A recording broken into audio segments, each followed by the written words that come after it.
좋으신 하나님 감사합니다. 이 시간 또 우리를 모아주셔서 말씀 듣게 하시고 정말 그 말씀이 그저 교훈이 되는 것이 아니라 우리에게 주시는 생명으로 허락하신 말씀이오니 하나님께서 허락하신 그 말씀을 생명으로 받아서 그 생명이 내 안에 영생으로 영원한 생명이 되어 나를 이끄는 영원한 그 생명의 말씀으로 자리 잡아 생명된 자의 삶이 어떠한지 알고 이 생명을 전할 수 있는 능력이 있게 도와 주시옵소서. 오늘도 종의 입술에 기름 부어 말씀에 지혜와 지식과 능력 주시고 말씀을 듣는 모든 심령들 정말 큰 은혜 있게 하여 주셔서 하나님 아버지의 그리스도로 말미암아 세워주신 몸된 교회가 어떠한지 알며 어느 곳에 흩어져 있을지라도 그리스도 안에 한 지체요 또 한 몸을 이루고 있다는 사실을 깨달아 알아서 진정 그리스도의 그 생명으로 하나 된 자들이 그 생명만을 입술로 증거할 수 있는 능력이 도와 주시옵소서. 우리 하나님께서 정말 보지 못하고 듣지 못하고 말하지 못하는 뱀된 그들을 눈 열고 귀 열고 입 열어서 생명을 전하는 자로 삼아주셨사오니 이와 같은 역사를 모두가 경험하고 증거할 만한 능력이 있게 도와 주시옵소서. 오늘 말씀을 통해서도 우리가 깊이 깨달아서 정말 또한 이것을 증거하게 도와 주시옵소서. 주 예수 이름 받들어 기도했습니다. 아멘. 자, 할렐루야. 우리 사사기 2장입니다. 6절에서 23절까지 끝절까지 한번 있습니다. 시작. 전에 여호수아가 백성을 보내매 이스라엘 자손이 각기 그 기업으로 가서 땅을 차지하였고 백성이 여호수아에 사는 날 동안과 여호수아 뒤에 생존한 장로들 곧 여호와께서 이스라엘을 위하여 행하신 모든 큰 일을 본 자의 사는 날 동안에 여호와를 섬겼더라. 여호와의 종 눈의 아들 여호수아가 110세의 죽음에 무리가 그의 기업의 경내 에브라임 산지 가스산 북 딥낫 헤레스에 장사하였고 그 세대 사람도 다 그 열조에게로 돌아갔고 그 후에 일어난 다른 세대는 여호와를 알지 못하며 여호와께서 이스라엘을 위하여 행하신 일도 알지 못하였더라. 이스라엘 자손이 여호와의 목전에 악을 행하여 바알들을 섬기며 애굽 땅에서 그들을 인도하여 내신 그 열조의 하나님 여호와를 버리고 다른 신 곧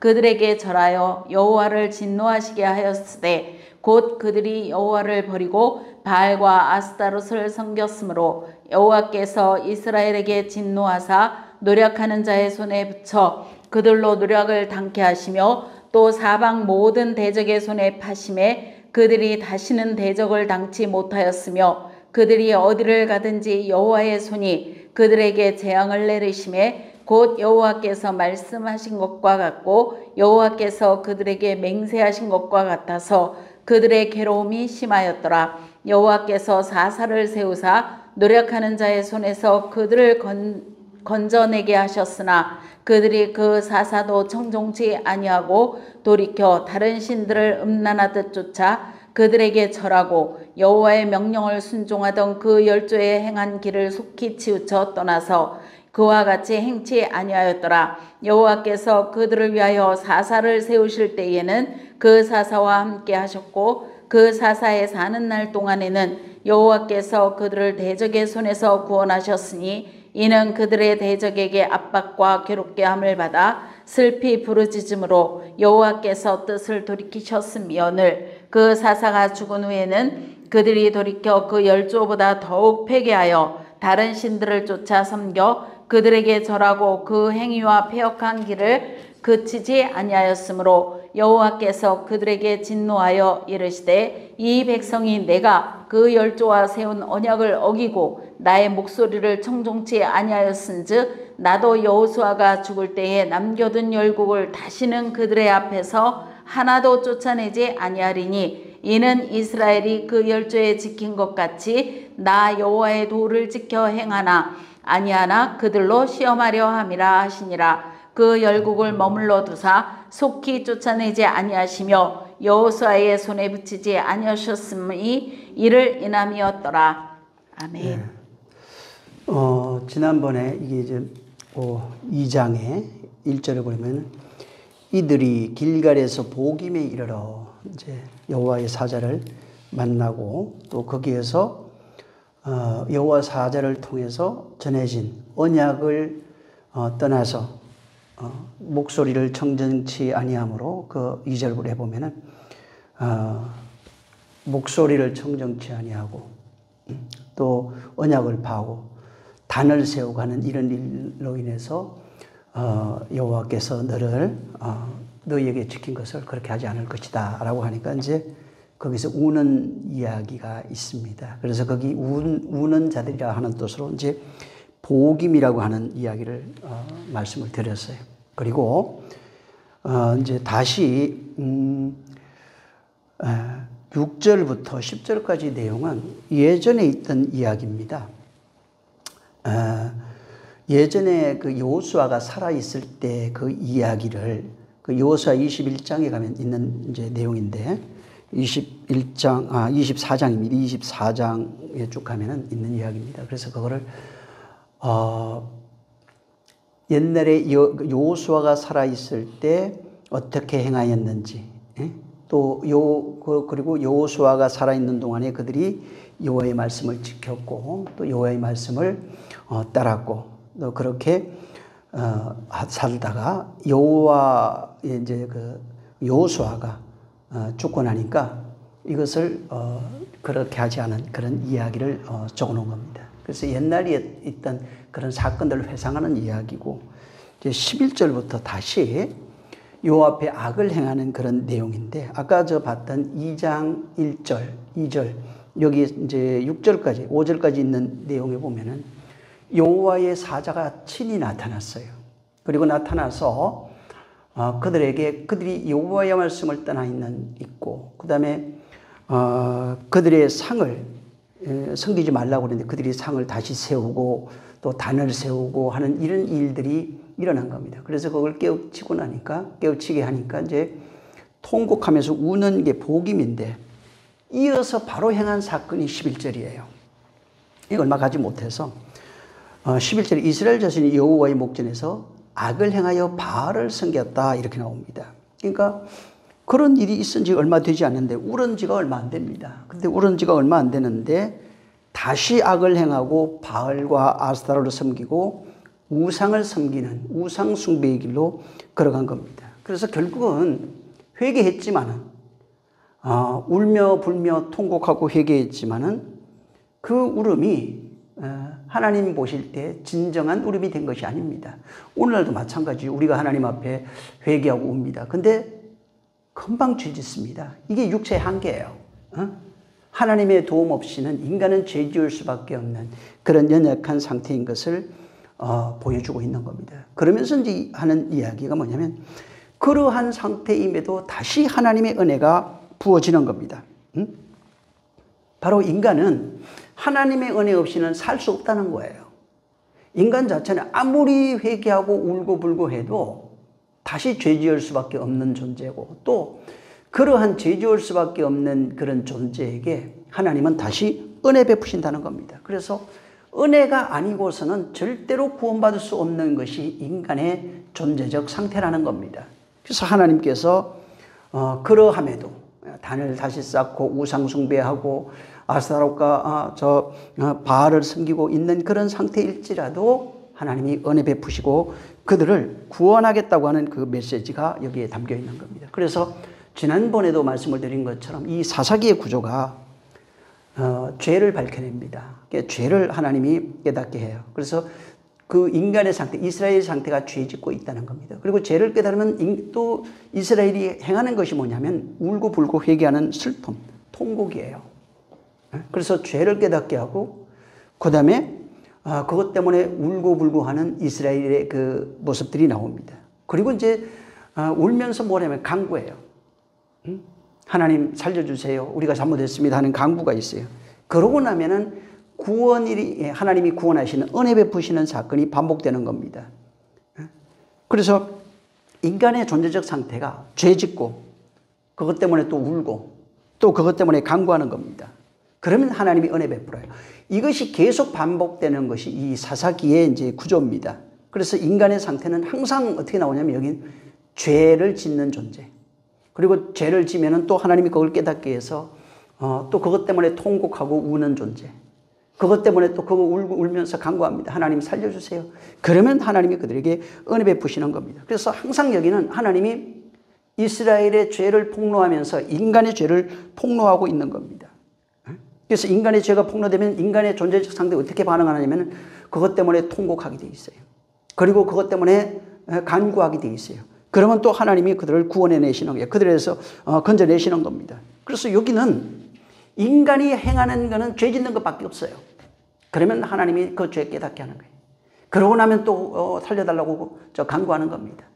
그러면 또 하나님이 구원하시는 거예요. 그래서 인간은 너무나 연약하고 무력해서 그래서 이제 성경에도 인간 자체가 죄 아래 잉태되어, 다윗이 고백했죠. 죄 아래 잉태되어서 죄 아래 출생하고 죄 아래 살다가 죄 아래 죽는 존재가 바로 인간이라는 겁니다. 그래서 이 사사기는 그러한 인간의 존재를 자세하게 폭로하고 있고 결국은 인간의 의는 없다는 겁니다. 인간의 의로 구원받을 수 있는 것이 아니라 오직 하나님이 베푸시는 은혜로만 구원받을 수 있다고 하는 것을 드러내고 있는 게 바로 이 사사기입니다. 자, 그러면서 하나님께서 인간에게 나중에 이제 나오지만 우리 출애굽기에도 미리 봤죠. 그들에게 이제 율법을 주셨어요. 응? 율법을 주시고 그다음에 시내산에서 이제 성막을 짓는 법을 가르쳐 주시고 제사를 주신 겁니다. 그래서 율법을 주시고 제사를 주신 겁니다.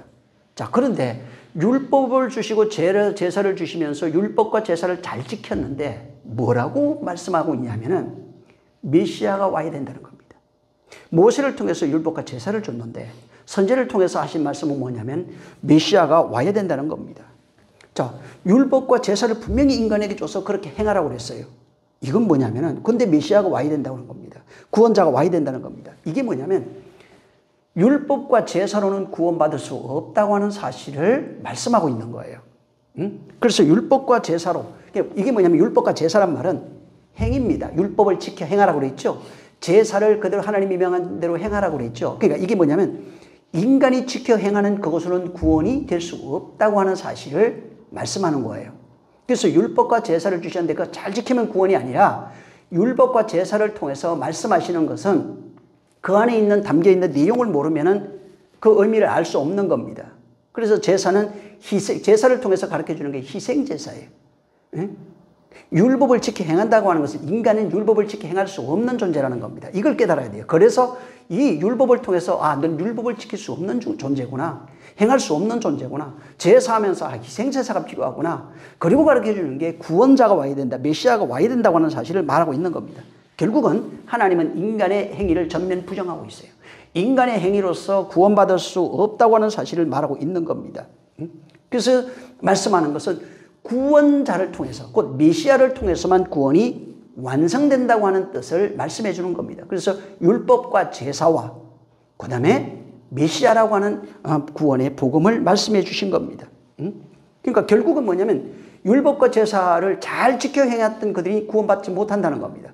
그걸로는 구원이 안 된다는 겁니다. 인간이 아무리 잘 지키고 제사를 잘 지내도 인간이 그것으로는 구원받을 수 없는 그런 연약한 존재고 무력한 존재라고 하는 그것을 말하고 있는 거예요. 결국은 사사기에서 다시 말하는 것은 인간은 율법을 잘 지켜 행할 수 없다는 겁니다.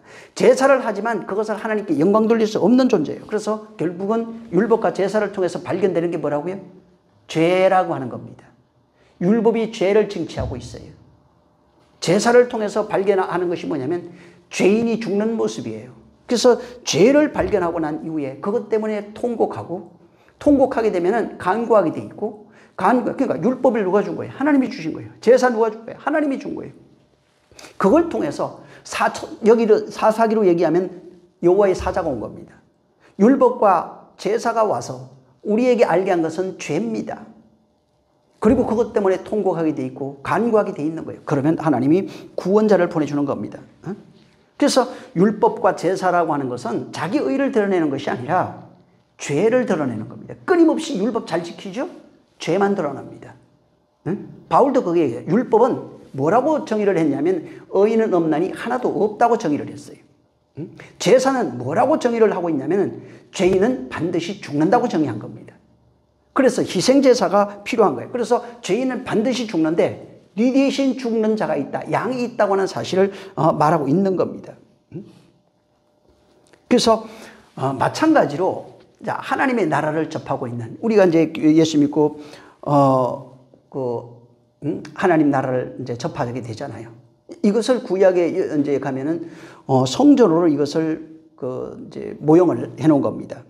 그래서 성전을 짓는데 어떻게 지어야 되냐면은 모세에게 가르쳐 준 게 자, 하나님 나라는 이렇게 지어야 돼 라고 성전의 모양, 식양, 그 안의 기구들을 하나님이 친히 가르쳐 준 겁니다. 그리고 거기에 하나님 뜻대로 하나님이 계시한 모양대로 지어야 되고 그렇게 지어진 거기에 하나님이 임하신다고 예언하신 게 바로 성막의 그 모양입니다. 그래서 하나님이 어디에 계시냐면 내가 지성소에 있겠다고 그런 겁니다. 자, 여기 조건이 있어요. 이게 뭐냐면 하나님이 설계한 대로 지어져야 돼요. 하나님이 말씀하시고 계획한 그대로 지어져야 되는 겁니다. 그렇게 안 지어지면 하나님이 거기에 거할 수가 없어요. 자, 하나님 뜻대로 지어진다는 게 뭐예요? 모세에게 말한 그대로예요. 자, 말씀으로 지어지는 게 성막이라고요. 하나님 말씀으로 지어지는 그것이 성막이고 그렇게 지어진 그 성막 속에 지성소에 하나님이 거기에 임재하겠다 하는 것입니다. 그래서 이게 이제 성막에 대한 그 내용을 보면 출애굽기에 나와 있으니까 한번 보시면 됩니다. 출애굽기 25장에 가면은 10절 이하로 거기에는 뭐가 있냐면 지성소에 관한 이야기가 기록이 되어 있습니다. 그래서 지성소에 들어갈 때 정곡계가 있죠, 거기. 법계라고 하는 거. 이것을 만드는 방법에 대해서 자세하게 해놨습니다. 다른 거에 대해서는 또 여러분들이 한번 보시면 되니까 하나님 뜻대로 성막을 짓습니다. 거기 밖에는 뭐가 있냐면은 본제단이 있고 물두멍이 있습니다. 뜰에 있는 겁니다. 그 다음에 이제 성소와 지성소로 나눠지는 이제 공간이 하나 있는데, 성소에는, 거기 이제 메노라라고 하는, 등대가 있고, 그 다음에 이제 들어가면 오른쪽에 보면은, 떡상이 있습니다. 6개씩 두 줄로 세워져 있는 떡상이고, 그 다음에 그 지성소와 성소를 가로막고 있는 게 휘장인데, 그 앞에 보면은, 분향단이 있습니다. 그리고 그 안에 이제 안을 가리켜서 이제 지성소라고 합니다. 그리고 지성소는 그 안에 이제 정곡계라고도 하고, 법계라고도 하고, 그렇게 말합니다. 예. 그리고 그 위에 뚜껑을, 이제 속죄소라고 합니다. 이제 은혜 베푸는 곳, 또 죄를 속하는 곳. 그래서, 은혜 베푼다 하는 뜻으로 말할 때는 시온자라고 하고, 죄를 속한다 했을 때는 속죄소라 이렇게 말합니다. 그리고 거기에 이제 말씀을 담아놨을 때는 두 돌판이 있기 때문에 법계라고도 합니다. 또한 하나님의 말씀이 증거되는 곳이라고 해서 정곡계 이렇게 말하는 겁니다. 자, 그 속죄소 밑에, 그러니까 이제 뚜껑이에요. 뚜껑 밑에 뭐가 있냐면은 정거판, 곧 우리가 알고 있는 십계명 돌판 두 개를 집어넣어 겁니다. 자, 근데 출애굽기 그 32장에 가면은 모세가 그 속죄소 아래 그 정거판을 받아서 넣었는데 그 정거판이 두 번째 만들어진 정거판이에요. 첫 번째 정거판은 시내산에서 하나님이 직접 그걸 다 깎았어요. 그리고 거기다가 말씀을 새겨가지고 내려오는데 보니까 밑에서 인간들이 모세가 우리를 인도한 신을 만들어내자 해가지고 만든 게 이제 금송아지입니다. 그래서 신의 영광을 금으로 표현하고 신을 소로 표현해 놓은 거예요. 그래서 그것을 만들어 가지고 거기에 춤추며 즐거워하고 뛰는 모습이에요. 이게 인간이에요. 인간은 신을 볼 수 없기 때문에 신을 상상해서 이름도 같아요. 우리를 인도한 그 여호와를 만들자 해갖고 만든 거 그렇게 나온 거예요. 인간이 상상해서 만드는 그 신은 여호와가 아니에요. 근데 그들이 상상해서 만들어서 그 만든 신이 뭐냐면 하나님을 여호와를 금송아지로 만든 겁니다. 이게 신성모독이에요. 그러니까 그 말씀이 그렇게 인간이 상상해서 만든 그 신을 뭐가 깨뜨리냐면 말씀이 깨뜨리는 겁니다. 인간이 상상해서 만든 신은 말씀에 의해서 깨지는 거예요. 인간이 하나님을 상상해서, 예수 그리스도를 상상해서 이렇게 만들어서 섬기는 것이 거기에 하나님 앞에 하나님의 말씀을 이적과 표적을 보고 애굽을 나온 자들의 모습이 거기서 죽어야 된다고요. 말씀 앞에서, 진짜 말씀 앞에서 내가 만들어 놓은 그 신들, 진짜 애굽에서 열심히 죽었잖아요. 근데 이들은 마음의 그 신이 있어요. 그걸 형상으로 만들어낸 겁니다. 그래서 거기에서 두 돌판, 곧 하나님의 말씀에 의해서 바로 그들이 진짜 하나님의 말씀을 만나니까 그게 두 돌판으로 표현되어 있는데, 상상해서 만든 여호와를 마음의 것이 밖으로 나온 게 금송아지인데, 상상해서 만든 그 신을 가지고 있는 사람이 진짜 여호와의 말씀과 맞닥뜨리니까 어떻게 되냐면 돌판이 깨지면서 인간이 죽어요. 그것이 돌판이 깨지면서 3,000명이 죽었다고 거기에 기록해 놓은 것입니다. 그래서 이게 말씀이 깨진다는 겁니다. 그래서 말씀이 깨지면서 그들이 죽어요. 말씀이 육신되어 오신 예수가 깨지면서 우리도 죽어요. 그러니까 그가 죽으면 우리도 죽어요. 이 모습을 거기다가 새겨 놓은 겁니다. 그리고 난 이후에 이제 모세가 자기가 깎아서 그 돌판을 깎아서 그걸 가지고 하나님 앞에 올라가니까 하나님이 거기다가 새겨준 돌판입니다. 그래서 인간이 만들어서 가져간 돌판이에요. 인간이 만들어서, 앞전에 인간이 만들어서 금송아지 만들었죠. 근데 여기는 인간이 만든 마음판입니다. 모세가 만든 마음판은 우리의 마음판이에요. 여기다가 하나님이 직접 말씀을 쓰겠다는 겁니다. 이것을 바울이 깨닫고 거기에 신비에 바로 성령이 이 말씀을 기록하겠다, 신비에 기록하겠다, 이렇게 이제 해석을 한 겁니다. 자, 그래서 여기 이제 모세가 가지고 간 그 돌판에 하나님이 쓰신다는 건 뭐냐면 이 땅에 있는 것, 곧 우리의 심령입니다. 우리의 마음이고 이 땅에 있는 것에 하늘의 것이 새겨지는 모습이에요. 그러니까 곧 하나님의 말씀과 우리가 하나 된다고 하는 그 모습을 여기다가 그렇게 이제 해놓은 겁니다. 자, 근데 이 모습의 실상으로 오신 분가 어떻게 그렇게 되는지에 대한 실상을 보여주신 이가 말씀이 육신되어 오신 예수 그리스도입니다. 그래서 그는 육신은 죄의 모양으로 오셨다고 그랬죠. 우리의 모습이에요. 여기다가 그 안에 뭐가 있냐면 하나님의 말씀이 새겨져 있는 겁니다. 그래서 예수 그리스도가 누구냐면 이 땅의 것, 이 땅의 말씀이 육신되어 오신 거기에 하나님의 말씀이 새겨져 있는 그 모습입니다. 자, 그래서 이제 모세가 만든 거기 돌판에 하나님의 말씀을 거기다 새기고 난 이후에 그리고 이제 그들을 말씀의 신비에 새겨져야 돼. 그래서 첫 세대가 다 죽고 두 번째 세대가 거기 살아서 인구 개수하고 40년을 거친 이후에 두 번째 세대라고 하는 건 첫 세대는 옛사람을 상징하고 두 번째 세대는 새사람을 상징합니다. 그렇게 된 새사람을 끌고 다시 요단강을 건너서 가나안으로 들어가시는 그 모습으로 이렇게 이제 표현해 놓은 겁니다. 그것을 하나님의 나라, 천국이라 이렇게 해 놓은 겁니다. 그래서 이제 속죄소, 하나님이 어디 계시느냐 가르쳐 준 거예요. 자, 속죄소 밑에 있다는 겁니다. 그 법궤는 우리를 상징합니다. 마음이에요. 그래서 조각목을 가지고 금으로 입혀 놓은 겁니다. 자, 여기에 뭐가 들어가면 두 돌판, 모세가 만든 두 돌판이 거기에 들어간 겁니다. 그것을 정곡궤, 법을 했다고 해서 십계명을 기록한 판이라고 합니다.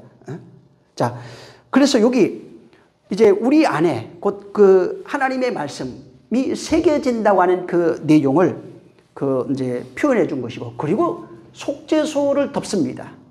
자, 거기에 우리예요. 속죄소는 하나님이 거기 있는 거예요. 근데 여기에 조건이 있어요.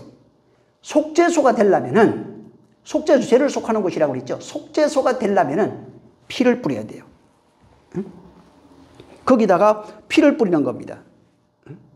그래서 피를 뿌리면 하나님께서 우리의 죄를 속하는 모습으로, 그 다음에 속하니까 바로 속죄소가 되는 것이고, 거기다가 내가 죄 없다, 피를 뿌려서 죄 없다 하니까 시언자, 은혜 베푸시는 곳이 되는 겁니다. 그래서 여기 이 안에 돌판이 들어와 있다고 하는 것 자체가, 돌판은 하나님의 말씀과 우리가 만난 내용이에요. 근데 그 돌판 자체가 뭐냐면 인간의 죄를 드러나는 거예요. 그게 십계명이에요. 그래서 돌판 자체가 뭐냐면 죄를, 율법은 죄를 추적합니다. 죄를 나타내요. 죄를 증거하는 거예요. 그래서 의인은 없나니 하나도 없는 거예요. 근데 그것을 죄가 있는, 그래서 죄로 상징되는 돌판, 그것을 그 안에 집어넣고 검으로 싸버린 거예요. 싸버리고 그거를 뚜껑을 덮어버리고 거기다가 피를 뿌려서 속죄소라 이렇게 말하는 겁니다. 그래서 그 죄를 상징하는 그 돌판이 복기 안에 들어가 있고, 그 다음에 그걸 속죄소라고 하는 뚜껑으로 완전히 밀봉해서 거기에 피를 뿌리고 난 이후에 험없다. 내가 은혜로 너희를 죄를 보지 않겠다.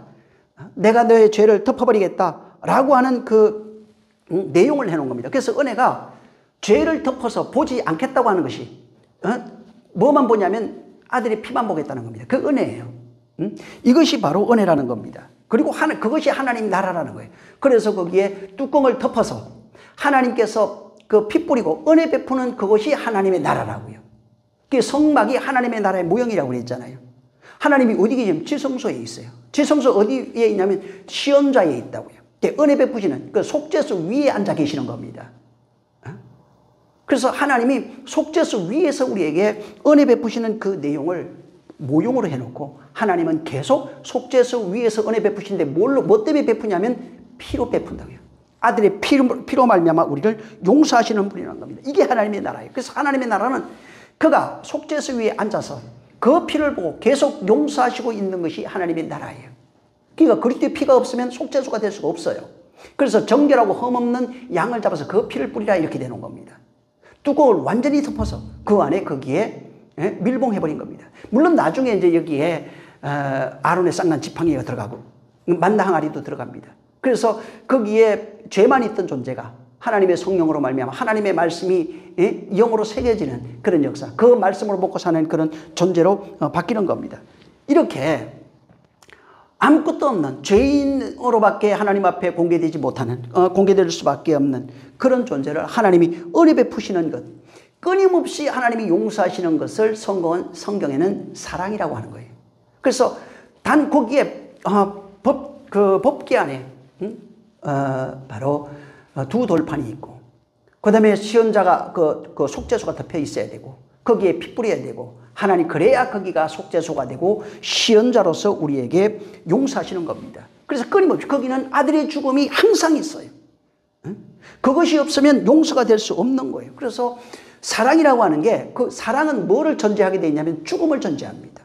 우리는 그 이성적 감정을 얘기를 하지만 성경은 그렇게 말하지 않습니다. 거기에 죄를 보지 아니하고 영원히 덮어버리는 하나님의 영원한 사랑이 거기 있어요. 그건 뭐가 있냐면 그 피를 전제한다고요. 죽음이라고 하는 그 은혜를 전제한다는 겁니다. 그래서 하나님의 구조 자체가 죄를 보지 않겠다는 겁니다. 뚜껑을 덮어서 죄를 보지 않겠다는 거예요. 근데 뚜껑만 덮어서 되는 것이 아니라 거기에 피 뿌려야 된다는 거예요. 피로 인하여 그 죄를 다시는 보지 않겠다고 하는 것이 하나님의 나라의 모형이에요. 그래서 은혜 받았다는 게 죄가 덮여졌어요. 그래서 그 피가 우리의 죄를 덮고 이렇게 얘기한 겁니다. 피가 우리의 죄를 덮은 거예요. 저 피로 용서받았습니다. 그걸 그냥 외우라는 얘기가 아니고, 그 피로 말미암아 그가 뚜껑을 덮어서 아예 피로 그냥 다 뿌려버렸다고요. 그래서 시언자에 계시는 그분은 그 피를 보시는 겁니다. 그리고 그 피를 보고 그들을 용서하시는 거예요. 그래서 죄인 입장에서는 뭐가 보이냐면 내 죄가 보이지 아니하는 것이고, 영원히 내게 은혜 베푸시는 것이고, 나를 영원히 사랑하시는 그 모습이에요. 그래서 하나님의 은혜, 우리에게죠. 하나님의 은혜입니다. 근데 뭐 줘서 은혜입니다. 이거 아닙니다. 이건 종교예요. 하나님의 사랑 그러죠. 뭘 도와주니까 하나님 나를 사랑하시는데, 이게 아니라 하나님 은혜라고 할 때는 반드시 죄를 덮은 속죄소와 정결한 그 피가 뿌려져 있는 것이 바로 하나님의 은혜고 하나님의 사랑이에요. 그래서 하나님의 은혜, 하나님의 사랑하면 어디를 봐야 되냐면 속죄소 뚜껑을 봐야 돼요. 속죄소 그 뚜껑이, 그래서 그분이 속죄소 뚜껑이 돼버려서 우리의 죄를 덮어버린 겁니다. 피가 돼서 우리를 다 덮어버린 거예요. 그걸 아까도 얘기한 속죄소, 시언자 이렇게 얘기를 하는 겁니다. 성도 자체가 가시나무로 만들려고 그랬죠. 그 법계통을. 가시나무. 이걸 깎아가지고 모든 가시 제거하고 그걸 금으로 입혀버린 겁니다. 인간 자체는 뭐냐면 인간의 존재 자체가 가시나무라고요. 남을 찌르는 가시나무예요. 선악의 기준을, 선악과 먹은 존재가 선악의 기준을 가지고 남을 판단하고 찌르고 괴롭히고 죄 짓고 끊임없이 죄 지을 수밖에 없는 그런 존재라고 하는 것이 이 조각목으로 얘기한 가시나무 조각목이라는 겁니다. 그래서 하나님 보실 때는 그 조각목으로 있는 상태는 율법 앞에 조각목으로 있는 상태는 끊임없이 죄가 드러나고 있는 겁니다. 여전히 우상하고 있는 그 죄가 드러나는 겁니다. 그리고 그것이 깨져야 된다는 겁니다. 그게 깨지고 그게 죄가 드러나서 들켜가지고 그게 들켜야 죄가 들켜야 되는 거예요. 그리고 나야 죄가 들켰고 나면 뭐가요? 울게 돼 있어요. 슬퍼한다고요. 슬퍼해야, 그 다음에 간구하게 돼 있어요. 그 다음에 은혜 베푸는 거예요. 그렇게 돼야 죄인에게서 하나님의 영광이 나타나는 겁니다. 영광 보리라는 건 누가 보게 돼 있냐면 죄인이 보게 돼 있어요. 죄인이 하나님의 영광 드러내게 훌륭한 사람, 장로님 막 어인이 영광을 드러내는 것이 아니라 죄인에게서 드러나는 겁니다. 영광은 사랑, 긍휼, 자비 이런 게 전부 다 죄인에게서 드러나는 거예요. 다만 사랑이 된 자는 그 사랑을 전가하게 돼 있죠. 긍휼이 되면 그 긍휼을 말하게 돼 있겠죠. 은혜를 받았으면 은혜를 말하는 자가 되겠죠. 그래서 은혜를 그 죄가 드러나서 은혜를 경험해야 긍휼을 경험하고 자비를 사랑을 경험해야 그 다음에 그것을 말할 수 있는 자가 되는 겁니다. 이스라엘이 끊임없이 죄 짓습니다. 죄 짓는데 이스라엘만 죄 짓는 것이 아니에요. 여기 사사기는 사사들도 보면은 사사로 쓰인 자들도 그 끝에 가면은 전부 다 하나님 앞에 죄인으로 드러나요. 죄인이고 무기력하고 아무것도 할 수 없는 그런 존재예요. 그러니까 여기 이스라엘만 그런 것이 아니라 사사도 그 모양 그 꼴이라 이 말이에요. 그러니까 누구라고 훌륭한 사람이 아닙니다. 지금 목사라고 그래서 대단한 사람 막 그냥 누가 그래도 옛날에 사진 찍으면 후광 나오는 사람 이거 아닙니다. 제자도 똑같이 목사도 똑같이 죄인이에요. 정도의 차이가 조금 더 깨달은 거, 조금 덜 깨달은 거, 조금 더 은혜 받은 사람, 조금 덜 은혜 받은 사람 이런 거지. 목사라고 해서 신이 된 게 아닙니다. 바뀌어가는 과정 속에 똑같이 있는 거예요. 결국은 하나님만 볼 때는 그 나물의 그 밥이라 이 말이에요. 그냥 쓰레기들이고 더러운 그냥 죄인들이에요. 그것이 전부 다 이렇게 폭로되는 겁니다. 예레미야 5장 1절부터 여러분 나중에 한번 보시기 바랍니다. 9절까지 이렇게 보시면은 그 1절에 제가 읽어드릴 테니까 보세요. 여기에 너희는 예루살렘 거리로 빨리 왕래하여 그 넓은 거리에서 찾아보고 알라. 너희가 만일 공의를 행하며 진리를 구하는 자를 한 사람이라도 찾으면 내가 이 성을 사하리라. 그러니까 하나님이 면은 내가 지금 하나님이 예레미야를 통해서 말한 게 예루살렘. 여기 예루살렘에서 말하죠. 예루살렘에서 거리를 왕래해봐라고 그랬죠. 예루살렘이 뭐냐면 유대교 중심 지역이에요. 근데 여기에서 여기 사사기도 마찬가지인데 사사라고 해서 어인이라는 얘기가 아닙니다. 사사라고 해서 똑같아요. 예레미야라고 해서 어인이라는 얘기가 아니에요. 하나님께서 구원받을 사람이 있죠. 또 구원에서 제외되는 사람이 있어요.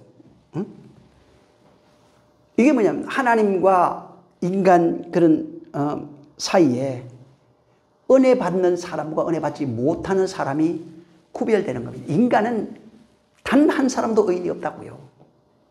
단 한 사람도 은혜가 없는데 무슨 차이냐면 전부 다 은혜가 없어요. 의인은 한 명도 없다고요. 그런데 은혜 받는 사람이 있고 은혜 받지 못하는 사람이 있다고 말하는 거예요. 이스라엘 역사가 그런 거예요. 전부 다 죄인이고 전부 다 그 모양 쓰레기들이고 그 죄인들이지만은 사사라고 해서 은혜 받는다는 것도 아니고 하나님으로부터 은혜 받을 사람이 있고 하나님으로부터 은혜 받지 못하는 사람이 있다. 그것을 말씀하고 은혜 받아야 산다고 하는 사실, 은혜의 필연성, 반드시 은혜 받아야 산다고 하는 그 말씀으로 우리를 교훈하고 있는 겁니다. 그래서 하나님이 바로 이 이스라엘을 통해서 거기에 하나님의 말씀을 심은 겁니다. 그래서 하나님의 말씀을 심고 그 말씀이 펼쳐지는 것이 말씀의 세계예요. 그래서 말씀이 펼쳐지는 그 세계는 은혜 받는다는 겁니다. 근데 말씀이 펼쳐지지 못하는 세계는 은혜 받지 못한다는 겁니다. 그래서 말씀이 펼쳐지면은 계시, 묵시 이렇게 얘기를 하고, 말씀이 펼쳐지지 못하면은 언약 밖에 있는 자, 이방인이라고 말하는 거예요. 그래서 말씀 안에 있느냐, 말씀 밖에 있느냐. 말씀 안에 있으면 은혜 받을 것이고 말씀 밖에 있으면 은혜 받지 못한다는 겁니다. 그래서 이스라엘을 통해서 바로 얘기하는 것은 말씀 안에 있는 자는, 계시 안에 있는 자는 은혜 받는다는 거예요. 근데 말씀 밖에 있는 자는 은혜 받지 못한다는 겁니다. 그래서 결국 넓게 보면은 인류를 볼 때 하나님의 말씀이 새겨진 자는 은혜 받을 수 있고 하나님의 말씀이 새겨지지 못하면 은혜 받지 못하고, 인간 자체가 뭐냐면 하나님의 말씀을 펼쳐내는 도구예요. 그래서 그러니까 그 말씀을 펼쳐내느냐 펼쳐내지 못하느냐, 지금 마찬가지죠. 하나님의 말씀을 펼쳐내느냐 펼쳐내지 못하느냐 하는 겁니다. 근데 하나님은 하나님의 말씀을 펼쳐내는 자와 펼쳐내지 못하는 자로 구별한 거예요. 근데 사람들이 착각하는 게 하나님의 말씀을 받아서 내가 율법과 제사를 잘 지내면 우리가 구원받는다고 생각하는 겁니다. 그래서 말씀을 잘 지키면 뭐예요? 내가 그 말씀대로 잘 지켜서 담배도 안 피우고 술도 안 먹고 착하고 선하게 행동하고 이렇게 하면은 하나님이 나를 구원해 준다고 말하는 겁니다. 그래서 인간의 노력, 인간의 의, 인간이 열심히 있어야 구원이 된다고 생각하는 겁니다. 근데 말씀이 펼쳐지는 세계는 반대예요. 진짜 말씀이 펼쳐지는 세계는 은혜 없이는 살 수 없다는 겁니다. 하나님의 긍휼 없이는 살 수 없다는 겁니다. 실제 바로 율법 아래서 행위를 강조하는 자들이 행위로서 율법을 잘 지켜 행하면 구원받는다고 말하면서 은혜를 말하는 것은 앞뒤가 안 맞는 얘기입니다. 성경은 은혜를 말할 때는 인간은 죄인이라는 거예요. 그냥 은혜 받을 수밖에 없는 은혜의 필연성을 강조합니다. 근데 은혜로만 구원받는다고 놓고 다시 뭐라고 얘기하면 인간의 행위가 있어야 됩니다. 그래서 신앙생활 잘해야 됩니다. 열심히 잘 섬겨야 됩니다. 봉사 잘해야 됩니다. 헌금 잘해야 됩니다. 이런 식으로 은혜에다가 교묘하게 인간의 행위를 더해 놓은 거예요. 그래서 구원은 은혜로 받지만은 상급은 행위로 받는다, 이런 이상한 논리를 만들어낸 겁니다. 이것이 뭐냐면 인간이 자기 가치를 드러내는 거예요. 자기 의를 자랑하는 겁니다. 그래서 내가 이렇게 행했으니까 하나님 내게 상 주세요, 복 주세요, 뭐 주세요, 이렇게 끊임없이 교제하고 매매하고 거래할 수밖에 없는 겁니다.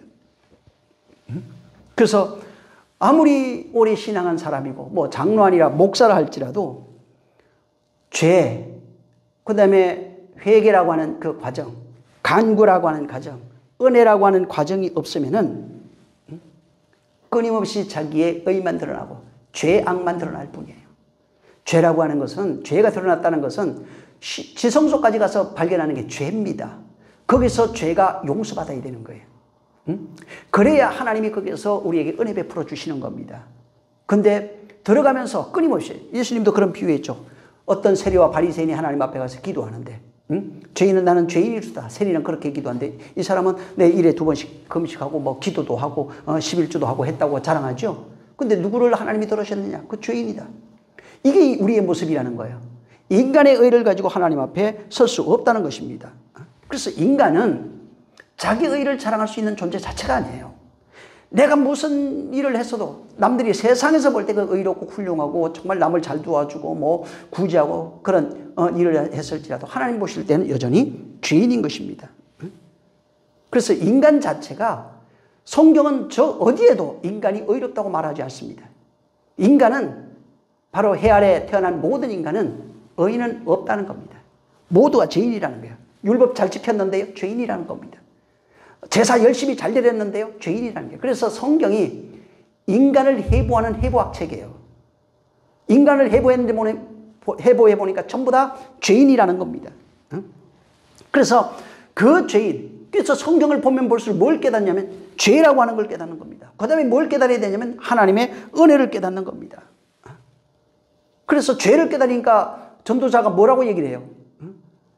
헛되고 헛된 것이 인생이라는 거예요. 우리가 열심히 노력하는 건 다 헛됐다 이 말이에요. 육신의 허무주의가 아니에요. 이게 인간의 존재 자체가, 인간의 의 자체로 우리가 구원받으려고 하는 모든 것들이 헛되고 그것이 잘못된 생각이고 그게 쓰레기고 그게 저주받은 인생이라는 겁니다. 그래서 그런 헛된 인생, 죄 아래에서 잉태해서 살아가면서 죄밖에 지을 수 없는 그런 인생이 하나님 앞에 발견돼 가지고 하나님의 바로 은혜 받아서 하나님의 나라가 되는 그 사실을 깨닫고 나니까 하나님은 사랑입니다. 하나님의 은혜입니다. 은혜 없이는 나는 살 수 없다고 그렇게 고백하는 겁니다. 여기에는 내 것을 챙길 게 없어요. 율법 아래 의를 챙기는 자는 자기 의를 챙기고 자기 의를 자랑하지만 성경은 여전히 인간은 의가 없다는 겁니다. 인간은 죄덩어리 나는 거예요. 그래서 죄를 발견하면 우리 통곡하라는 겁니다. 사사가 와서 그 얘기해 줬잖아요. 죄를 깨닫게 하고 그러니까 그들이 설피하며 웁니다. 그 다음에 간구해요. 그러고 나면 하나님이 은혜 베푸시는 거예요. 사사들도 똑같이 다 그렇게 그러한 삶을 살아가는 것입니다. 그래서 육신이 삶이라고 하는 기간 동안, 육신이 있는 동안이죠. 이 동안에 우리가 발견되는 나라고 하는 존재를 발견하는 죄밖에 없어요. 내가 이렇게 했는데 그게 잘못된 거예요.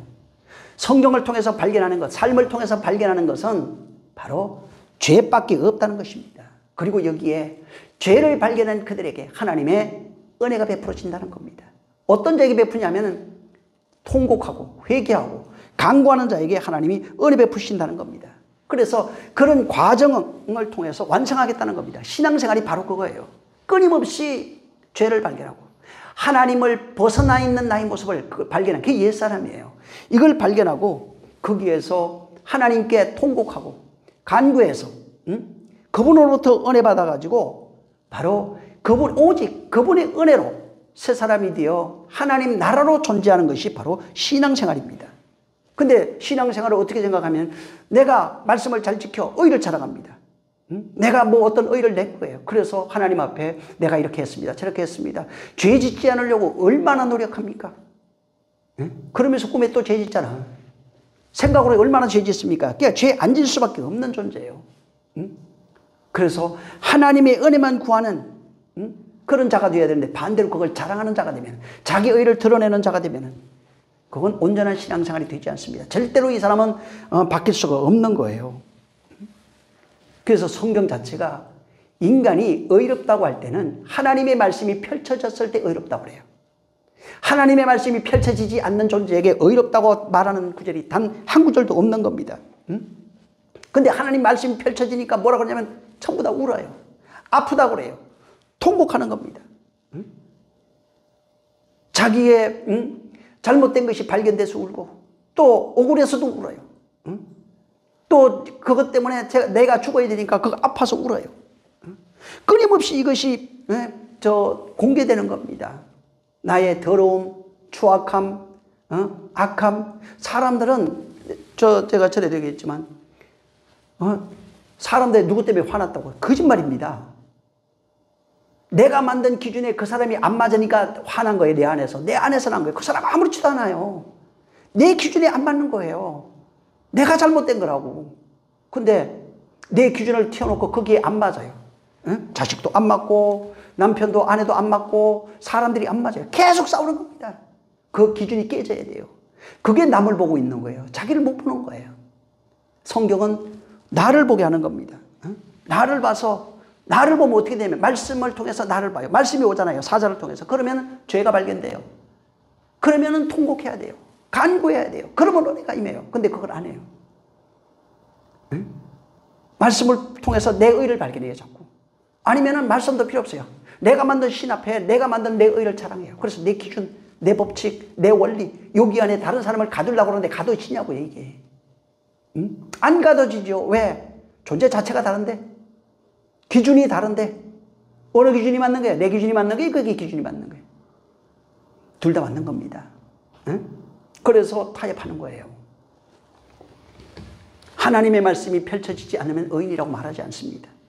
근데 하나님 말씀을 만난 자의 특징은 전부 다 죄를 발견해요.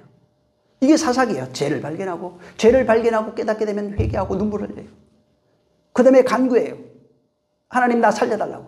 그러면 하나님이 은혜 베푸시는 겁니다. 응? 자, 근데 하나님의 말씀이 하나님 말씀을 받았는데, 그리고 하나님의 말씀을 받아서 그걸 올바르게 전했는데 뺨을 맞아요. 이게 이사야 50장 4절부터 있는 얘기입니다. 4절부터 그 8절까지 있는 얘기인데, 나를 때리는 자들에게 내 등을 맡기고 나의 수염을 뽑는 자들에게 나의 뺨을 맡기고 수욕과 침뱉음을 피하려고 내 얼굴을 가리우지 아니하리라. 이게 왜 그러냐면, 내가 학자의 혀를 가지고 4절에 보면 내가 그 말씀을 전했는데, 내가 올바로 그 말씀을 전했는데 사람들이 나를 등 때리고 뺨 때리고 내게 수욕을 주고 그렇게 한다는 겁니다. 전에 이건 봤죠. 예레미야 20장 7절에 예레미야도 똑같은 일을 경험했어요. 내가 하나님께서 내보고 가서 하나님 말씀을 전하라고 그랬어요. 이게 사자가 온 거예요. 이렇게 유고를 이사야를 통해서 하나님이 이사야를 사자로 보냈어요. 응? 그 다음에 예레미야를 사자로 보냈어요. 그래서 내가 그렇게 전했는데, 하라고 해서 내가 얘기했는데, 이 사람들이 나를 종일토록 나를 괴롭히고 나를 희롱합니다. 내가 여호와의 말씀을 전했는데 그렇게 합니다. 그래서 내가 이제는 말씀 안 전할 겁니다. 예레미야는 9절에 그렇게 얘기했어요. 내가 다시는 여호와의 말씀 안 할 겁니다. 이제. 아니, 여호와의 말씀 좋은 말씀인데 이거 전하면 저들이 굴복해야 되는데 그렇게 하지 않습니다. 이렇게 얘기했어요. 하나님의 말씀이 전하면은, 그러니까 여기 지금 복임에 있는 자들은 그걸 깨닫고 울었어요. 그나마 죄를 깨닫고 울었어요. 간구합니다. 그 은혜의 힘이에요. 근데 여기는 말씀을 전했는데 누구를 통해서 전했어요? 보이는 사람을 통해서. 예수님이 말씀을 전했는데 욕하고 수욕하고 뺨 때렸다고 해서 똑같은 일이 났어요. 예레미야가 경험하는 건 예수님이 경험해요. 나중에 이런 일을 경험한 겁니다. 그래서 그 20장 7절에 보면은, 주 여호와여 주께서 나를 권유하심으로 내가 그 권유를 받았사오며 주께서 나보다 강하사 이기셨으므로 내가 조롱거리가 되니 사람마다 종일토록 나를 조롱하나이다. 내가 말할 때마다 외치며 강포와 멸망을 부르짖으오니 여호와의 말씀으로 인하여 내가 종일토록 치욕과 모욕거리가 됨이니이다. 계속해서. 그래서 여기 권유란 말이 있어요. 그 7절에 권유란 말이 파타인데, 이게 뭐냐면 유혹하다, 속이다, 설득하다 이런 뜻이에요. 무슨 얘기냐면 이걸 여기다 써놨어요. 하나님이 나 속인 거잖아요. 이렇게 얘기한 거예요. 하나님이 내게 말하라고 그랬는데 내가 그렇게 말해봤는데 내가 모욕당했습니다. 그러니까 하나님이 말하라 그거 한 거 거기다가 이 파타라는 단어를 넣었는데, 이게 뭐냐면은 나 속았습니다 이 얘기예요. 응? 하나님 앞에 내가 속은 겁니다. 그래서 종일 치욕거리가 된 겁니다. 응? 내가 너무 욕먹어서 이제는 절대로 이거 말 안 할 겁니다. 내가 여기 말씀 안 전할 겁니다. 내가 속았는데 이제 안 속습니다. 그 얘기한 겁니다. 얼마나 치욕을 당했는데 골수에 사무칩니다. 아주. 내가 다시는 내 전 하나 보십시오. 내가 이제 안 전합니다. 그 얘기한 거예요. 예수께서 그렇게 말씀하셨는데 그 말 안 받잖아요. 그러니까 말씀을 받으면 죄가 발견이 되면 회개하지만은 죄가 발견이 안 돼요. 오히려 그것을 대적하게 돼 있고 죽이게 돼 있어요. 끊임없이 그것 때문에 전쟁이 일어나게 돼 있어요. 뭐라고 그랬어요? 사람들이 내 실수를, 내 타락을 기다리고 있다는 거예요. 그걸 고소하기 위해서 기다리고 있다는 겁니다. 뭐냐면 하나님의 말씀에 예레미야나 이사야는 끌려가고 있어요. 그게 두 가지가 나와요. 하나님 말씀에 끌려가는 그는 수치를 당하고 있다고요. 하나님 말씀에 끌려가는 그는 핍박을 당하고 모욕을 당하고 있어요. 하나님 뜻대로 살려고 외치고 있는 그는 바로 괴로움을 당하고 있어요. 이게 말씀에 이끌려가는 자, 곧 죄를 깨닫고 회개하고 가는 자는 그러한 수치와 그 다음에 고통과 눈물 이런 것들이 있다는 겁니다. 세상으로부터 조롱과 멸시, 핍박 이런 것들이 있다는 거예요. 그래서 복음을 전하는 자의 삶은 예레미야나 이사야나 똑같다는 거예요. 너희들도 그렇다는 겁니다. 그래서 너희가 내 이름으로 세상이 너희를 미워하고 죽이는 데까지 내준다는 겁니다. 너희를 핍박하고 죽인다는 겁니다. 은혜 받은 자의 삶은 그렇다는 거예요. 그래서 하나님 말씀을 듣고 하라는 대로 내가 해봤는데 세상이 나 미워합니다.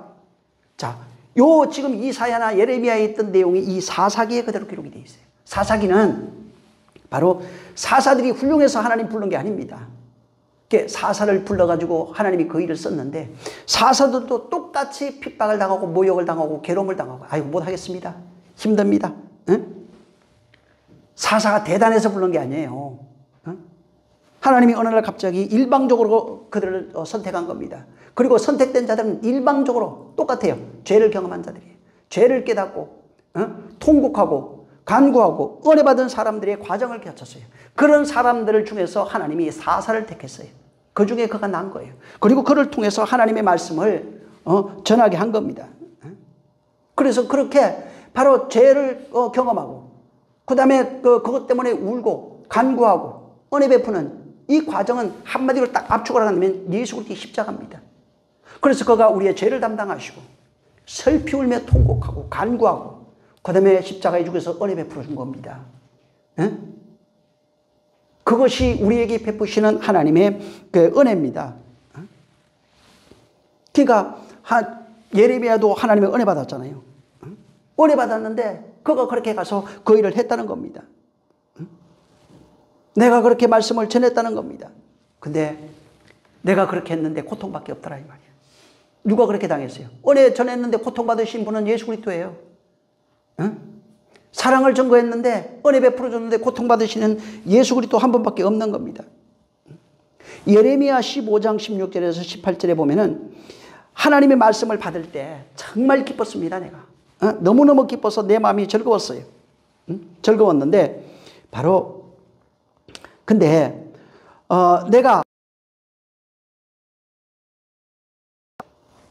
그 말씀을 이게 전하다 보니까 즐거웠는데 내가 기뻐하는 자와 회의하지 아니하고 즐거움하지도 아니하고 주의 손을 인하여 홀로 앉았는데 이는 주께서 분노로 내게 채우셨다는 거예요. 내 고통이 계속하여 상처가 중하고 낫지 않으면 어찌며 주께서 내게 대하여 물이 말라서 속이는 시내 같으립니다. 자, 주로부터 하나님 말씀에 인해서 정말 내가 기뻐서 내가 그 말씀을 받아 먹었어요. 근데 내가 살아가는 삶을 보니까 말씀을 받아 먹은 그 삶은 하나님의 말씀이 내 안에 분노로 드러나더라 이 말입니다. 말씀을 받았는데 하나님의 말씀이 분노로 드러나는 게 뭐예요? 그 말씀 때문에 내 옛사람이 죽는다 이 말이에요. 그 말씀 때문에 내가 괴롭습니다. 내가 너무 힘듭니다. 그 말씀 때문에 고통이 됩니다. 끊임없이 상처가 됩니다. 끊임없이 나를 괴롭히고 있어요. 나를 찌르고 있어요. 그 말씀이 나를 죽이고 있어요. 낫지 않습니다. 결국은 물이 마른 시내같이 그렇게 되어 있습니다. 근데 이 고백을 욥기도 그대로 하고 있어요. 욥과 같은 고백을 하고 있는 겁니다. 그 예레미야 20장 그 11절부터인가? 한번 여기 보시면 그런 게 있어요. 욥도 같은 그런 고백을 하고 있어요. 자, 이 역사라고 하는 건 뭐냐면 역사 속에서 인간은 하나님의 말씀을 펼쳐내는 도구입니다. 자, 근데 말씀을 받는 자가 있고 받지 못하는 자가 있어요. 말씀을 만나면 어떻게 되면 죄가 드러나요. 죄가 드러나는 것을 알면 회개하게 돼 있고 통곡하며 간구하게 돼 있습니다. 자, 그러고 난 이후에 그 간구가 있으면 하나님의 은혜가 임합니다. 자, 그걸로 끝이냐? 아니라는 겁니다. 하나님의 은혜가 임했는데 그 은혜의 말씀이 처음에는 너무 달아. 너무너무 기쁘고 너무너무 즐거워요. 너무너무 즐거운데 그 말씀이 내 안에 펼쳐질 때 보니까 이게 하나님이 나를 공격하는 거예요. 나를 괴롭히는 거예요. 나를 힘들게 하는 거예요. 다시 나를 너무너무 어렵게 하는 거예요. 신앙생활은 그걸 깨달아가는 거예요. 그래서 어렵게 했는데 거기서 한 발 더 나가면 죽으면은 그렇게 힘들어서 그 말씀 때문에 그러다가 그 옛사람이 죽으면은 진정한 안식에 들어가요. 진정한 생명으로 변화되는 것입니다. 모든 인간 자체가 하나님을 알지 못합니다. 율법 아래 태어난 인간은 하나님의 존재적 상태는 인지는 해요. 그렇지만은 하나님을 알지 못해요.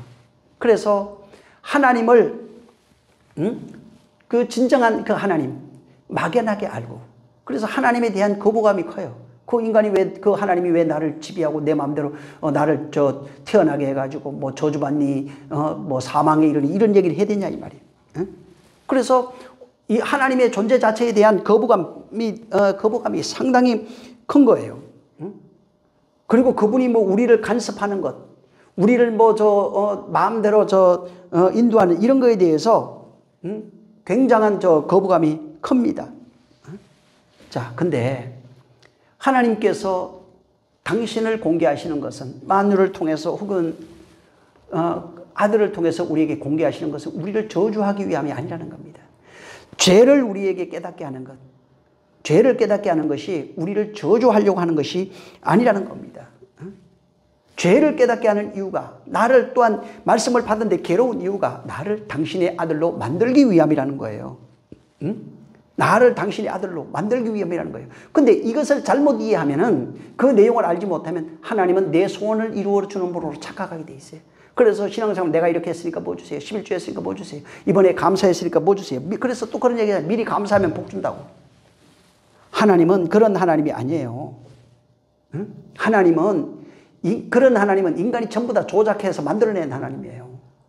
여기 얘기했잖아요. 이사야, 예레미야 전부 다 얘기하는 거, 사사기 얘기하는 게, 하나님은 말씀을 통해서 우리 죄를 깨닫게 하시는 분이에요. 그리고 회개와 간구를 원하세요. 그리고 난 이후에 하나님이 은혜 베풀겠다는 겁니다. 근데 은혜의 내용이 뭐냐면 다시 말씀이 임하는 거예요. 말씀이 임하는데, 말씀이 임해서 우리를 그 말씀으로 만들어 가시는데, 처음에는 기쁘고 꿀처럼 달고 즐거운데, 그것이 나를 괴롭게 해요. 나를 너무너무 힘들게 해요. 나를 죽이는 말씀이라는 거예요. 근데 그 말씀이 죽으면 하나님의 아들로 만드시는 겁니다. 이것이 하나님의 역사예요. 그러니까 하나님의 아들로 만들겠다고, 이렇게 만들어내겠다고 하는 것이 성경에서 우리에게 말하고 있는 그 말씀이에요. 자, 오늘 여기 보니까 그 이스라엘이 복임에서 그렇게 통밥이 울었잖아요. 자, 근데 다시 보면은 11절부터는 바알과 아스타롯을 섬깁니다. 여기 저 바알은 우리 뭐 잘 압니다. 아스타롯도 많이 들었던 얘기. 바알은 남신입니다. 남신. 그 다음에 이제 아스타롯은 이제 여신이에요. 그리고 이제 남신, 이 바알과 아스타롯은 뭐냐면 둘이 결합을 하면은, 그러니까 이제 남신과 여신이 이제 그 결합을 해요. 성교입니다. 이제 이렇게 하면은 이제 옛날 사상이에요, 이게. 둘이 이제 결합을 하면은 다신이 돼요. 다신. 그러니까 많은 신들이 나온다는 겁니다. 그래서 아스타롯과 바알이 결혼해서 낳은 신들이 많아요. 자, 그래서 다신입니다. 이 둘 사이에서 다신이에요. 그리고 다신은 풍요를 상징하는 겁니다. 그리고 이렇게 결합해서 신들이 나오고, 이제 그 신들을 인해서 또한 세상이 풍요로워진다는 것이 바알과 아스타롯 신앙이에요. 그래서 이 두 신이 항상 같이 있어요. 같이 있어서 둘이 결합을 하면, 성교입니다. 그걸 하면은 항상 세상이 풍요가 임한다고 하는 그런 그 사상이 있는데, 그대로부터 실제 이 신전에 제사장들이 있어요. 남자 제사장, 여 제사장. 그러니까 그 남신을 섬기는 제사장, 여신을 섬기는 제사장이에요. 자, 근데 왜 이게 있냐면은, 바알과 아스타롯을 그 성교를 시켜야 돼요. 그래서 실제 남신은 거기에 제물로 드리는, 남사제는 제물로 드리러 오는 여자 신도와 거기에서 성교를 했어요. 왜 그러냐면 두 신이 빨리 성교해 갖고 우리에게 풍요를 내려달라고 하는 그런 의미입니다. 또 거기에 여사제가 있어요. 여사제가 그 남자들이 와가지고 그 제사들이 오는 그 남자와 거기서 성전에서 실제 이게 성경에 기록되어 있는 얘기예요. 성교를 했어요. 그러고 나면은 거기서 풍요가 임한다는 겁니다. 그래서 그 신전이 뭐냐면 성교 장소예요. 그래서 다산과 풍요를 바라는 자들이 거기 가서 그런 일을 한 겁니다. 그래서 이런 그 종교가 거기에 엄청나게 퍼져 있었어요. 여기 보면은 지금 여기 사사기 나오죠. 이들이 아스타롯과 바알을 섬겼다 나오잖아요. 이거예요. 이들이 한 짓이 뭐냐면 바로 거기 가서 여사제 또 남사제와 성교하면서 풍요와 다산을 바랬다는 겁니다. 이것이 성경에 엄청나게 나옵니다. 이거 오늘날로 보면 이해가 안 되는 거잖아요, 이게. 근데 이때 당시에는 그 문화 자체가 그래요.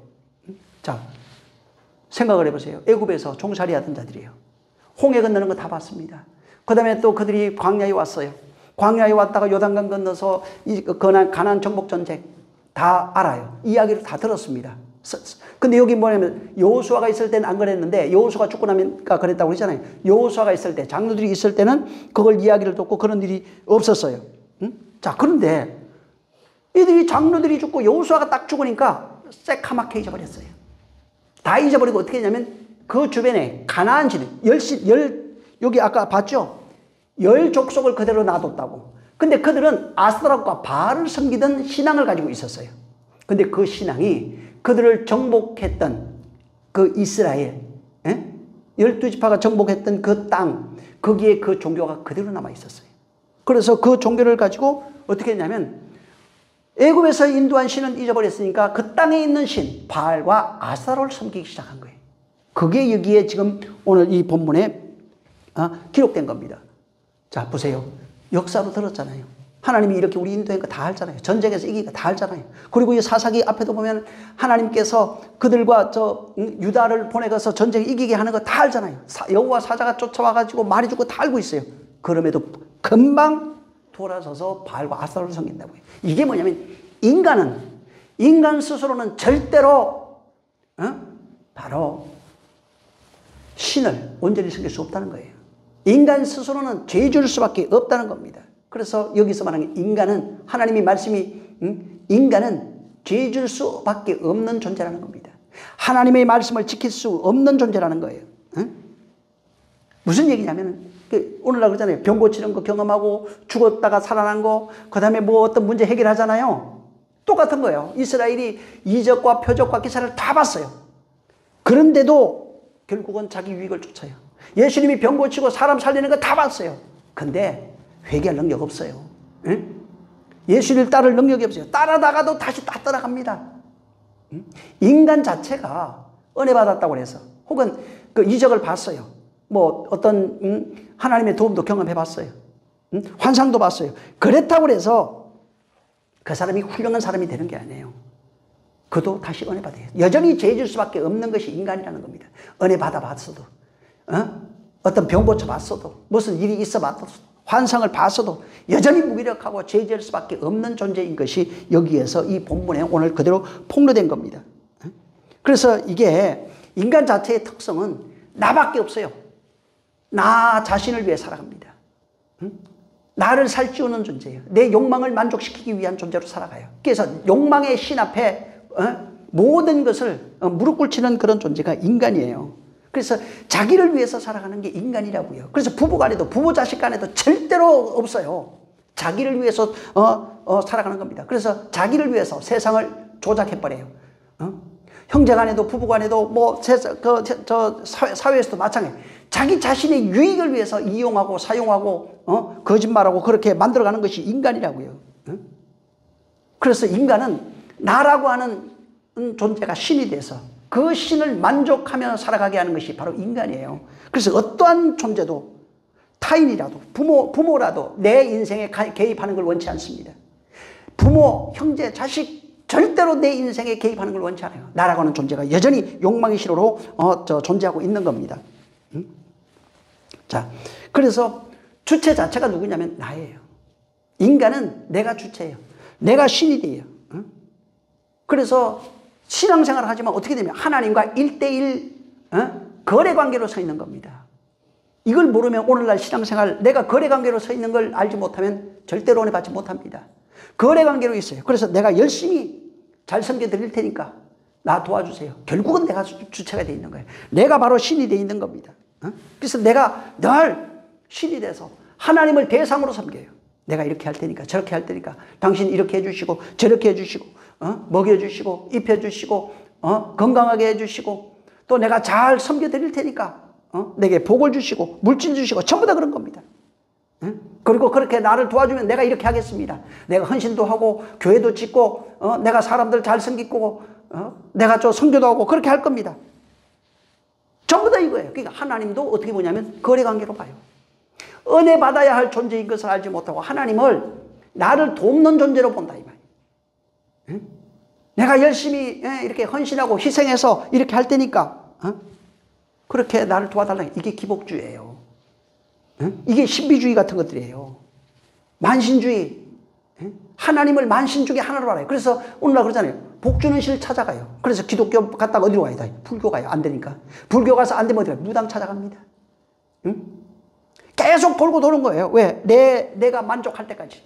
내가 원하는 것을 얻을 때까지.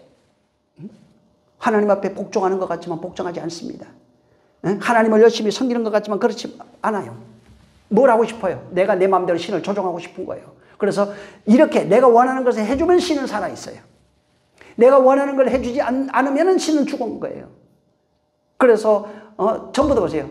신인지 증명해보라고. 이거 한번 해보라고. 이게 뭐예요? 전부 다 내가 원하는 것을 그걸 한번 해보면 하나님이 살아있는 거예요. 그래서 하나님 건너편에서 자기 욕망을 채우기 위해서 교활하게 신의 이름을 부르면서 신의 당신의 존재 자체 한번 인정해 보세요.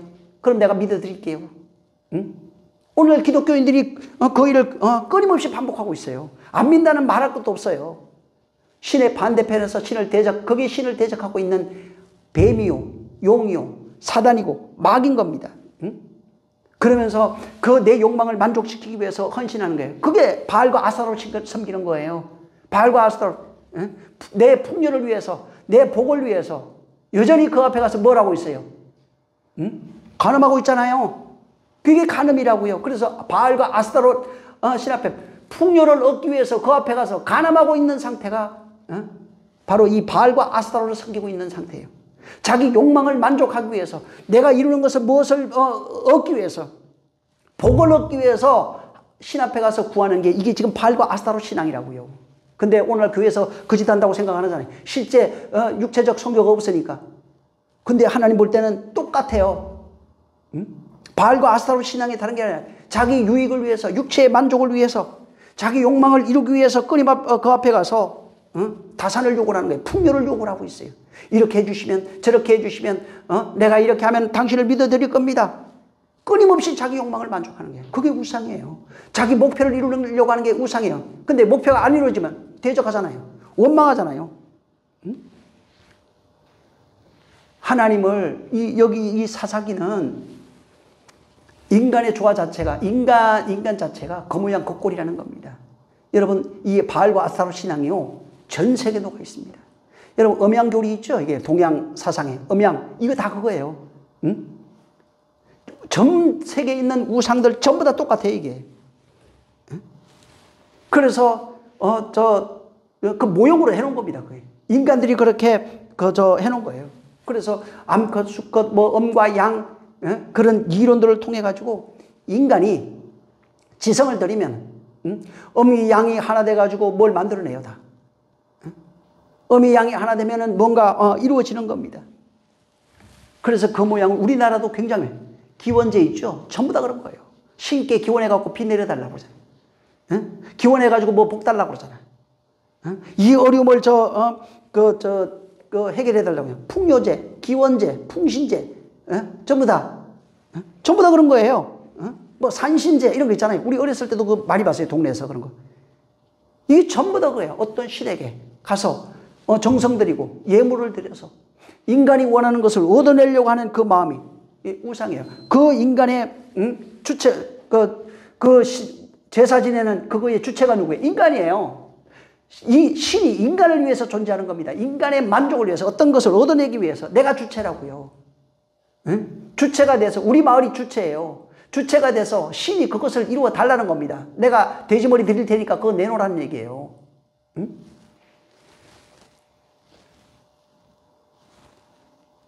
바로 모든 인간은 이처럼 자기 자신을 위해서 살아갑니다. 초월자가 있잖아요. 인정해요. 근데 나를 위해서 존재하는 그 신만은 인정합니다. 내가 필요한 것을 채워주는 그 존재만, 그분만을 인정하는 겁니다. 그래서 자연 속에서 내가 좋아하면서 어떤 자연에 있는 그 신들에게 아니면 초월자에 있는 그 신들에게 내 만족을 얻어내기 위해서 그를 섬겨내는 것이 우상이에요. 그래서 결국은 뭐냐면 자연이든 만물이든 뭐 초월자든 상관없어요.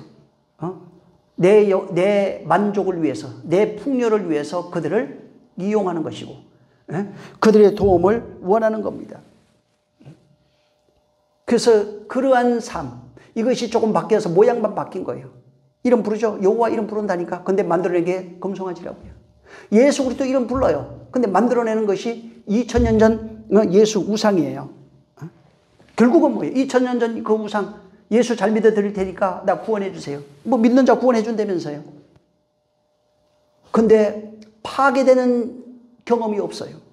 믿어드릴 테니까 그 이상은 건드리지 마세요. 육체가 잘 돼야 됩니다. 그래서 내가 당신이 원하는 대로 죄 알았어요. 내가 회개할게요. 그거 구원해 주세요. 내가 이렇게 잘 믿어드릴 테니까 구원해 주세요. 근데 말씀을 받은 자는 하나님의 그 말씀으로 인하여 괴로움과 슬픔과 눈물과 고통 있는 사실을 알지 못한다 이 말이에요. 그것이 없으면 그 말씀으로 지어지지 않는 겁니다. 나를 시루로 믿어달라는 얘기가 아닙니다. 내가 너를 시루로 만들겠다는 얘기예요. 성경은. 내가 너를 아들로 만들겠다는 겁니다. 내가 너를 내가 원하는 자로 만들겠다고 하는 것이 하나님 아버지 이용해가지고 자기 만족을 얻어내려고 해요. 뭐예요? 죽어서는 구원받으려고. 이 땅에서 뭐예요? 풍요롭게 살고 싶은 겁니다. 그래, 이 땅에서 풍요롭게 살다가 믿어드릴 테니까 이 땅에서 풍요롭게 살다가 죽어서는 내 영혼 구원해 주세요. 지옥 안 가게 해주세요. 그 얘기하고 있는 겁니다. 아사로 신앙이 없어진 게 아니에요. 바알의 신앙이 없어진 게 아니라 오늘날 교회에서 그대로 살아나 있어요. 지금 인류 속에 모양이 바뀐 거예요. 모양이 바뀌어서 그대로 살아나 있다고요. 그 핵심이 뭐예요? 나라고 그랬잖아요. 자아숭배 사상이에요. 나숭배 사상이에요. 나의 만족을 위해서 신들을 바알과 아사를 이용하는 거예요. 나의 유익을 위해서 예수 그리스도와 하나님 아버지 이용하는 겁니다. 정말 초월자를 알고 그분의 말씀대로 그 말씀이 내 안에 펼쳐지는 것을 원하는 것이 아니라 그분을 내가 원하는 대로 조종해가지고 내 만족을 실현해내고 싶은 거예요. 이 역사 속에서. 근데 사사기는 이걸 전부 다 까발리는 겁니다. 나의 존재적 상태, 내가 우상숭배하고 있는 그 모습, 내가 어떠한 존재인지를 전부 다 까발리는 것이 바로 이 사사기입니다. 하나님 앞에 불순종하며 살 수밖에 없는 존재, 하나님을 우상하며 살 수밖에 없는 존재, 하나님을 바로 바알과 아사로스로 섬기고 있는 그러한 존재인 것을 까발리고 있어요. 그리고 은혜를 얘기를 할 때는 그걸 전부 다 덮어버립니다. 하나님이 그 모습을 전부 다 덮어버려요. 이 사사는 지난번에도 얘기한 것처럼 메시아를 상징합니다. 그냥 평면적으로 보여질 때 사사가 훌륭한 게 아닙니다. 사사도 엎어지고 넘어지는 존재예요. 근데 뭐라고 되어 있냐면 사사가 의인이라서 그들을 도운 게 아니라 사사가 있는 동안에도 제자예요. 근데 사사가 죽었을 때도 제자예요. 죄 짓는 건 똑같아요. 근데 사사가 있을 때는 하나님이 그를 돕는다고 그랬어요. 근데 사사가 없을 때는 버려버려요. 이게 그거예요. 말씀이 펼쳐질 때는 하나님이 도와요. 말씀이 펼쳐지지 않으면 하나님이 버려요. 그러니까 구원에서 낙오된 자입니다. 다른 말로 오늘날로 얘기하면 예수 그리스도가 하나로 펼쳐질 때는 하나님의 도움이 있어요. 메시아가 있을 때 도움이 있어요. 근데 메시아가 없으면 하나님의 도움이 없는 겁니다. 지금 메시아가 내 안에 펼쳐지고 있느냐 하는 겁니다. 메시아가 내 안에 펼쳐지고요. 그게 은혜라고요. 사사를 통해서 여기 아까 봤죠. 사사가 여기 18절 한번 읽어보세요. 자, 시작. 여호와께서 그들을 위하여 사사를 세우실 때에는 그 사사와 함께 하셨고 그 사사에 사는 날 동안에는 여호와께서 그들을 대적의 손에서 구원하셨으니 이는 그들이 대적에게 압박과 괴롭게 함을 받아 슬피 부르짖음으로 여호와께서 뜻을 돌이키셨음이오늘. 17절에 사사가 뭐예요? 그들이 그 사사도 청정지 않는다고 그러잖아요. 그러니까 사사가 말 안 듣는 건 똑같습니다.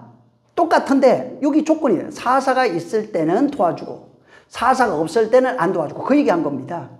인류는 믿는 자나 안 믿는 자나 하나님께 다 그 모양 그 꼴 똑같다는 겁니다. 똑같은데 여기 하나가 있어요. 사사가 있느냐 없느냐. 사사는 메시아를 상징한다고 했잖아요. 그러니까 메시아가 있을 때는 하나님의 도움이 있다고요. 다른 말로 메시아가 있는 자는 하나님의 도움이 있다고요. 은혜 베풀어 주신다고요. 근데 메시아가 없으면 뭐가 돼요? 은혜가 없다고요.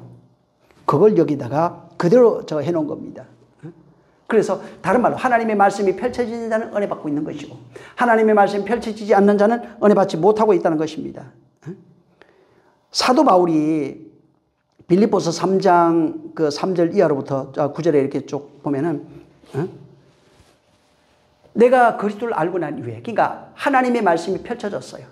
메시아가 있을 때 은혜 받았어요. 그게 메시아를 말미암아 하나님이 메시아가 있으면 사사가 있으면 은혜 베풀거든요. 자, 그리스도를 알고 난 이후에 내가 그리스도를 아는 그 지식 외에는 나머지를 전부 다 배설물같이 여긴다 이렇게 얘기했어요. 내가 지금까지 쌓아왔던 모든 것, 이 땅에 있는 거 있잖아요. 왜? 하늘로서 오지 아니한 모든 거예요. 이 땅에서 최고의 공부만 해서 공부하는 게 철학입니다. 인간이 뭔지를 아는 거예요. 나가 누군지를 아는 거예요. 근데 그걸 넘어서면 신학이라고 그래요. 근데 이 땅에서 최고의 학문 철학을 넘어서 신의 학문까지 이르렀는데 어디서 온 거예요? 땅에서 왔어요. 바울은 땅에서 온 것은 아무리 훌륭한 고상한 지식이라도 그건 생명이 없다는 얘기를 하고 있는 거예요. 예수 그리스도로 말미암아 온 그것만이 생명이라는 겁니다. 그래서 생명이 아닌 거는 아무리 훌륭한 말이 됐던 그것이 정말 어마어마한 지혜요 교훈이 말일지라도 나를 살릴 수가 없어요. 그래서 그걸 전부 다 배설물로 여기고 버린다는 겁니다. 응? 왜? 그건 나를 살려낼 수 없다는 거예요. 하늘에서 온 것은 그 부질없는 말 같아도 그것이 나를 살려내는 말이라는 겁니다. 사사가 있을 때는 메시아를 통해서 우리에게 은혜 베푸는 그 말씀이 우리가 볼 때 하찮게 보여도 그건 나를 살려내는 말이에요. 근데 아무리 훌륭한 말이라도 땅에서 시작한 말은 나를 살려낼 수 없는 배설물 같은 것이라는 겁니다.